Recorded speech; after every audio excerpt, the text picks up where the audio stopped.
Today we will have gynec lecture, and the topic is we will see some short topics in gynec. And first one is postmenopausal bleeding, that is called as PMB. PMB, that is postmenopausal bleeding. Usually this is defined as the term where there is abnormal bleeding or pervaginal bleeding from genital tract, and usually seen after menopause. For this concept, you have to be clear with the phase menopause. Menopause means in this stage, female stage, there is stoppage of menstrual cycle. So that is menopause, where there is cessation of menstruation. Usually seen after age of 45 to 50, female have this phase that is called as menopause, and usually there is absence of menstruation in this stage. So whenever there is abnormal or whenever there is PV bleeding, which should be absent in this stage.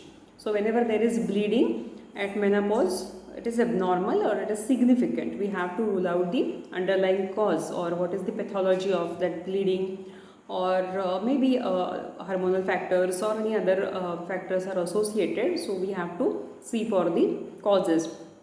So this is the abnormal thing. Postmenopausal bleeding, PMB. This is the bleeding from genital tract, usually seen at the menopausal age. Now causes for PMB are usually it is because of, mainly it is because of hormonal disturbance, and it is seen because of the cessation of menstrual cycle. There is sudden droppage of hormonal level. As menstruation stops, patient or that lady have completely lack of female hormones, that is estrogen, progesterone, all the hormones are completely blocked at this stage. So some patient may show the change of menstruation pattern, and patient shows the spotting in the form of bleeding, pervaginal bleeding. So it is also seen in initial stage whenever there is early starting of menstruation, like in puberty age or adolescence age. These girls also show the irregular bleeding because of the exact pattern or menstrual pattern has not been fixed in that stage, also in puberty stage. So these girls also show this irregular bleeding, menstrual bleeding. And also in this stage, menopausal stage, where there is stoppage of menstruation, patients show this irregular pattern of menstruation or menstrual bleeding. So that can be the cause. So first one is hormonal imbalance in the menopausal age. So that is first reason. We call it as dysfunctional uterine bleeding also in the menopausal age. Next one is endometrial hyperplasia, atrophic endometrium, senile endometritis, then uterine polyps, tubercular endometritis, cervical erosion, cervical polyps, then IUCD, forgotten IUCD or foreign body in uterus, maybe because of uterine prolapse, uterine polyp. These can be the factors associated. Important cause or main factor which we have to be very careful and we have to search for this is malignancy, because cancers are very common in this age group. After 50 to 55, patient have tendency of this malignancy. So cervical malignancy, uterine malignancy, or ovarian cancer, ovarian malignancy has to be ruled out. So genital malignancies, tumors, ovarian tumors and other things should be carefully ruled out. So these are main causes for this PMB, postmenopausal bleeding. We will actually have to be very careful, because we have to rule out the causes. We have to ask for history. If patient have history of IUCD, then when the IUCD has been removed. If it is forgotten, then if patient have recent surgery, if patient have recent history of any previous cancer or malignancy in body, if patient have history of tuberculosis, if patient have history of chronic PID, so that cervical erosions can be seen, if patient have any family history of cancer. So we have to be very careful regarding the history taking part. So we have to rule out the cause for PMB. So these were the main causes for postmenopausal bleeding. Now as we had seen, we have to take a proper history of patient. We have to ask for bleeding duration, quantity, what is the frequency of PV bleeding, is there pain associated with bleeding, is there any infective signs like fever, chills along with this bleeding, so that there is any malignancy or tuberculosis we should rule out. IUCD, as I had told, we have to ask for contraceptive history if patient have any history of IUCD copper-T, and if it is properly removed. If patient have prolonged contraceptive pills history, that can be also a cause of hormonal imbalance. So contraceptive history, especially of oral pills and copper-T. If patient have any hormonal treatment, prolonged hormonal treatment, maybe for infertility, maybe for any other reason, cosmetic reason and other reasons are also there nowadays. Patients are also using hormonal pills for contraception as well as for other purposes. So patient with any hormonal history. Also hormones are given for PCOS, polycystic ovarian syndrome. So we have to be very careful for related this history of PMV. So this is about history taking of menopausal patients.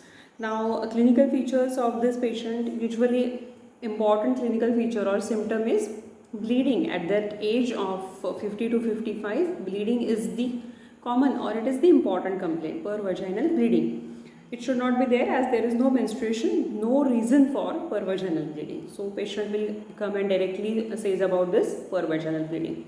Some patient may have pain along with this bleeding. Some patient may have fever, chills or infective signs with this bleeding. Some patient may have other associated complaints like backache or headache or heaviness in chest or other things. So these are associated complaints.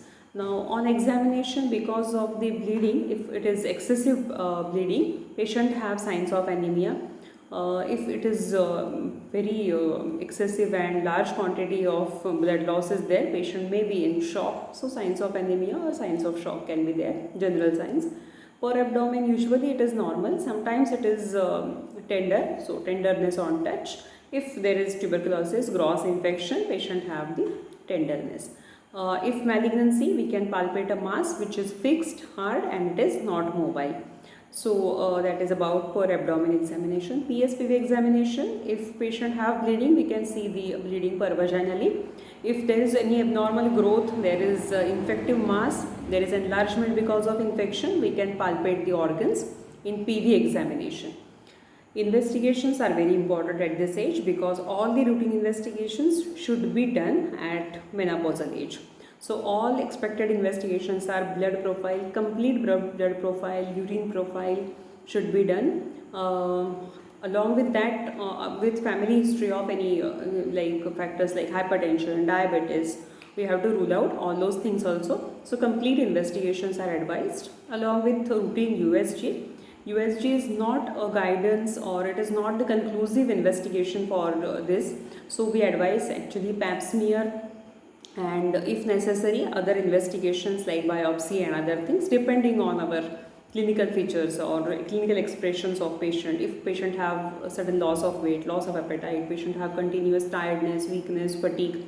So this complaint can be suggestive of malignancy. So we give our advice regarding to malignancy. We advise for pap smear, basic is pap smear. Then we advise for mammography if related conclusive signs, if patient have this type of bleeding along with lump in the breast and other things. So we advise mammography and basically we advise biopsy and necessary investigations along with important is scanning, CT scan of pelvis or abdomen and MRI for any malignancy spread in body.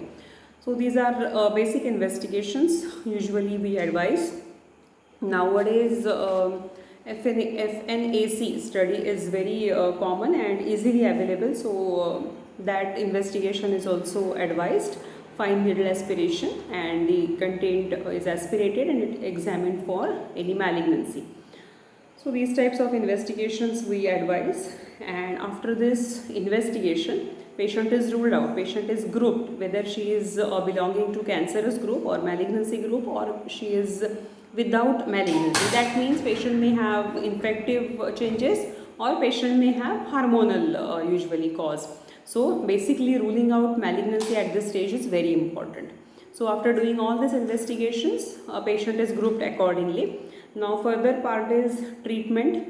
Now as we are very aware of the treatment of bleeding, controlling of this bleeding, basically we give treatment to maintain her general condition. So depending on her anemia and shock, basically we treat the condition accordingly. Basically for anemia we give hematinics proper and B complex, iron, calcium, folic acid, all these things are given depending on her stage, either orally or injectable.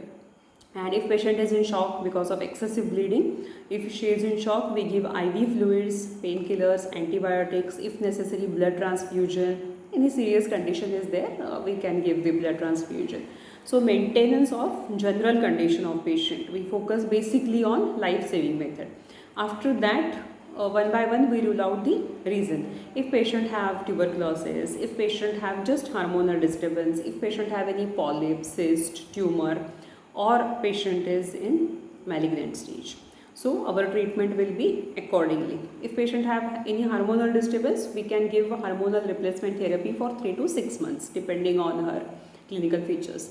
And after correction of this hormonal treatment, we can stop the treatment. And occasionally it is advised yearly or 6 months or 1 year interval, a hormonal replacement therapy can be continued.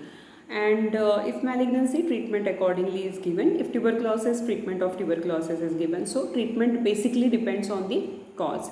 Here also role of homeopathy is very important because now all the females are not belonging to malignancy group. All females, menopausal females are not having tuberculosis or cervical polyps, cyst, ovarian tumor or major condition. So these conditions can be treated with homeopathy because in this we just give hormonal replacement therapy for 3 to 6 months. Again, these hormones have their side effects, nausea, vomiting, many times cardiac diseases or hypertension, and many side effects are there with these hormones. So these type of patients are very suitable and very much indicated for homeopathy. So postmenopausal bleeding is very much indicated for homeopathic treatment. So we can give many remedies for this PMB. So that is postmenopausal bleeding, PMB. Now that was the topic, short topic.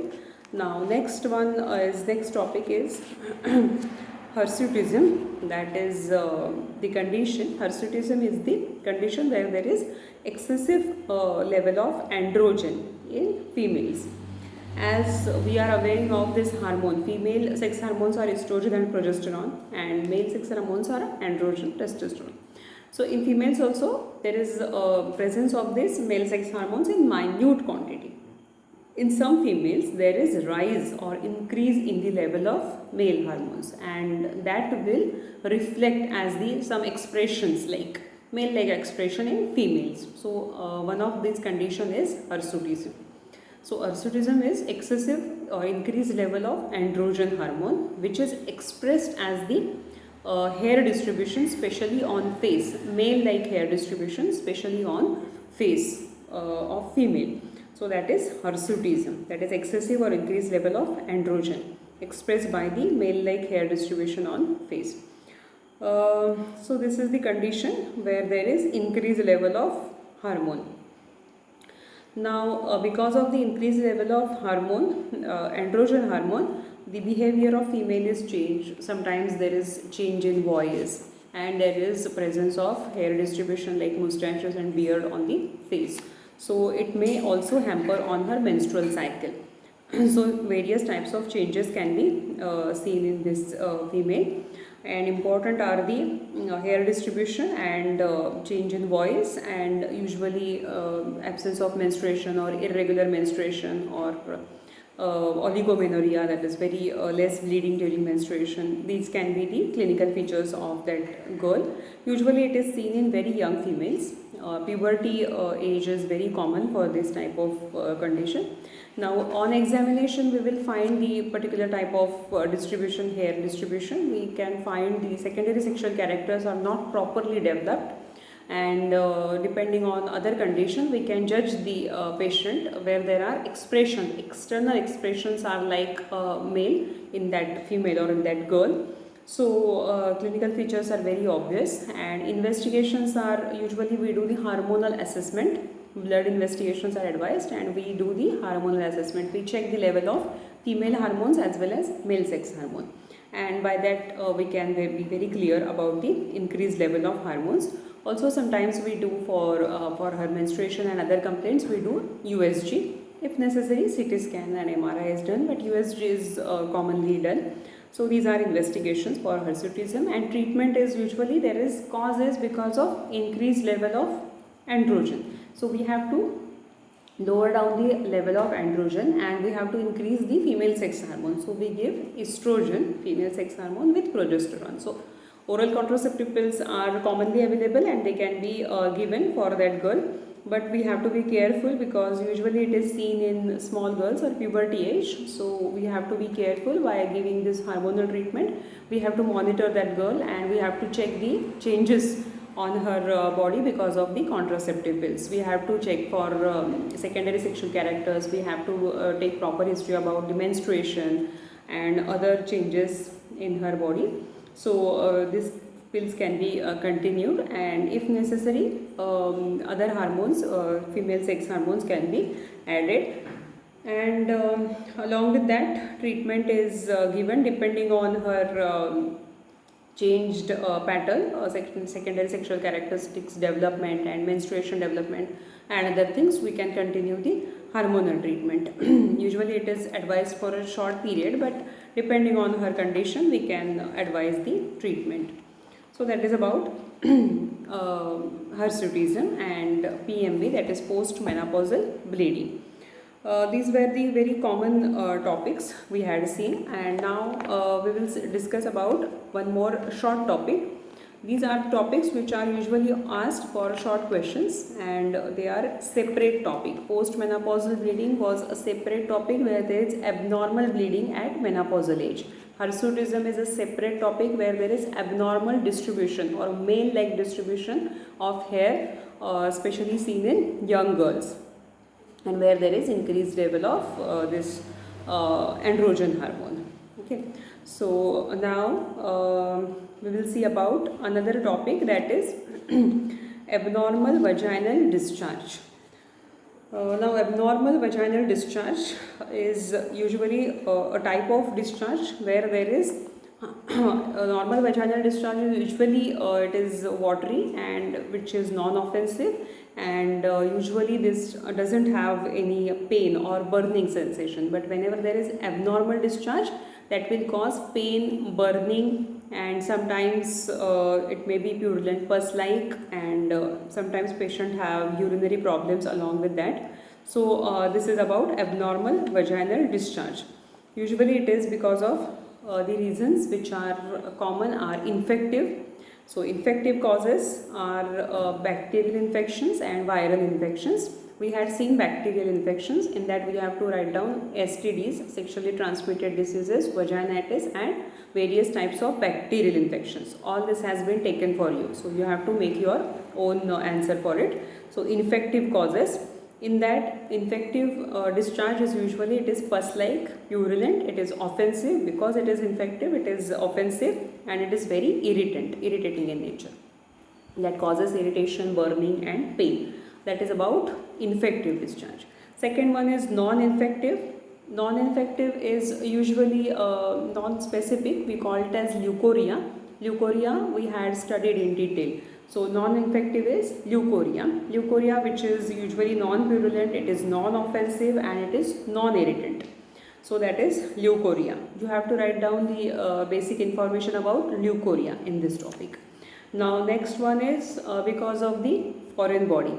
Sometimes there may be a foreign body in uterus. Common is Copperty, forgotten Copperty, or sometimes any other foreign body after any surgery or anything, D&C and abortion, delivery. Gauze and other things are also sometimes it is forgotten in uterus after surgeries. These are not common things, but it can happen. So foreign body in genital tract also leads to abnormal discharge. Its next cause is this foreign body in genital tract that causes discharge.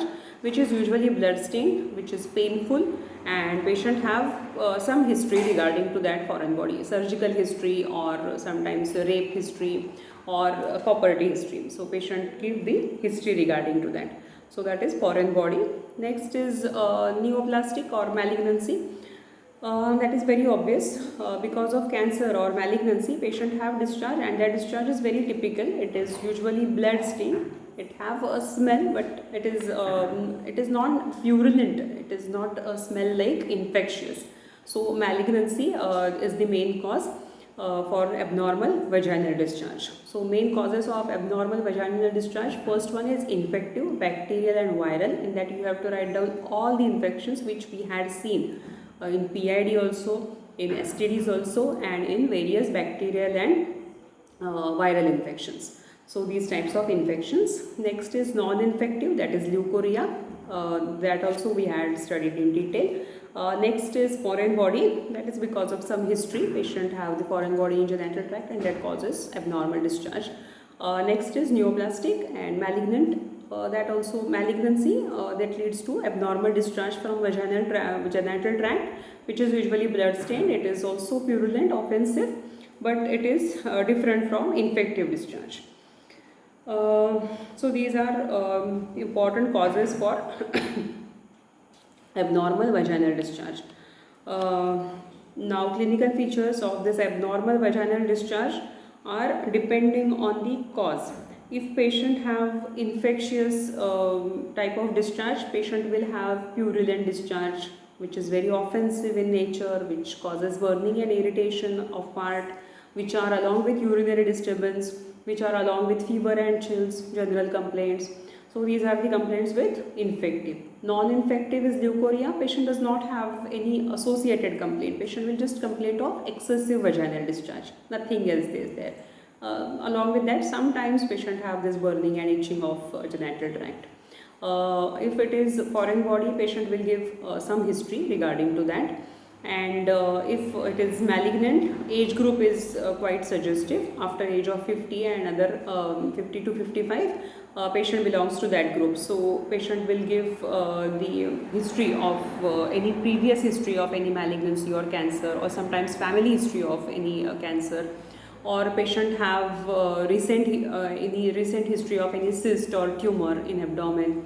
So like that we can take. Also in malignancy, patient have loss of weight, loss of appetite, there is continuous fever, especially at the evening time, and there is body ache, backache, headache. These are the complaints with malignancy. On examination, signs, if infective, infective signs are seen. In leukorrhea, everything is normal. If foreign body, depending on the foreign body, if copperty or if any other thing, clinical features are associated. And in malignancy, usually the growth is very hard, it is not movable, and we can see the destroyed structure. In malignancy or in cancer, normal shape of the organs is not seen. So signs are along with that. And investigations, according to cause, we investigate the patient. Basic all the investigations we advise: blood, urine. If we are suspecting any infection, we advise for any blood culture, urine culture or cervical culture. If leukorrhea, no particular investigations are advised, just routine investigations with USG. If foreign body, we have to do proper investigations. We do a proper USG as well as laparoscopy if necessary, and CT scan. And for malignancy, all the malignancy guidelines we have to follow: pap smear, biopsy, CT scan, MRI. So these are the investigations. Treatment, again it will depend on the cause. For infective, we have to give antibiotic. For non-infective leukorrhea, we just have to advise for hygiene and other things. If foreign body, active treatment should be started. Usually it is done by any surgery. Forgotten part is removed from the genital tract. So usually it is a hospitalization and emergency treatment is required for foreign body. For malignancy, treatment of cancer, depending on the stage of cancer, depending on the organ involvement, cancer treatment is given. So that is about abnormal vaginal discharge. So these are the short topics, but common topics clinically also and as well as for your exams also.